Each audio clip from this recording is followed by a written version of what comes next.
যুগোপযোগী প্রশিক্ষণের মাধ্যমে বিমান বাহিনীকে আরও শক্তিশালী করা হবে বলেও জানিয়েছেন নবনিযুক্ত বাহিনী প্রধান এয়ার মার্শাল হাসান মাহমুদ খান। তিনি বলেন, আকাশপথ শত্রুমুক্ত রাখতে বাংলাদেশ বিমান বাহিনী অতীতের থেকে আরও বেশি সক্ষম।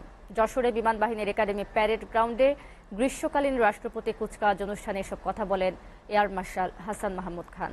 শহীদুজ্জামানের শহীদের ক্যামেরায় যশোর ঘুরে এসে আরও জানাচ্ছেন রিফাত শিশির। বাংলার আকাশ রাখিব মুক্ত স্লোগানে উজ্জীবিত বাংলাদেশ বিমান বাহিনী।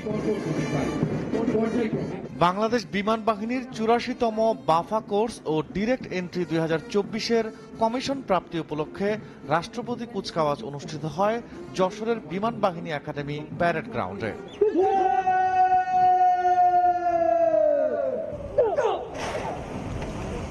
অনুষ্ঠানে ব্যাজ পরিধারণের মাধ্যমে নতুন ক্যাডেট অফিসারদের সংবর্ধনা জানান বিমান বাহিনী প্রধান এয়ার মার্শাল হাসান মাহমুদ খান।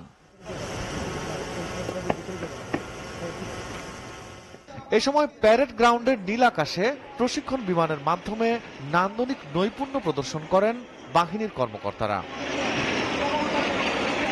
বাফা কোর্সে সম্মানসূচক তরবারি উড্ডয়ন প্রশিক্ষণে বীরশ্রেষ্ঠ মতিউর রহমান ট্রফি ও জেনারেল সার্ভিস প্রশিক্ষণে কমান্ড্যান্টস ট্রফি ও গ্রাউন্ড ব্রাঞ্চে সেরা কৃতিত্বের জন্য বিমান বাহিনী প্রধানের ট্রফি প্রদান করেন এয়ার মার্শাল হাসান মাহমুদ খান।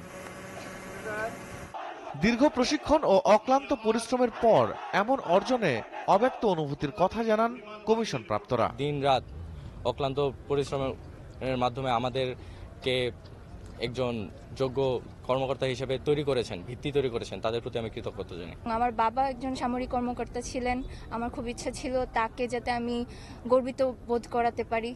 এর আগে বিমান বাহিনী প্রধান জানান, যুগোপযোগী প্রশিক্ষণের মাধ্যমে এই বাহিনীকে আরো শক্তিশালী করা হবে।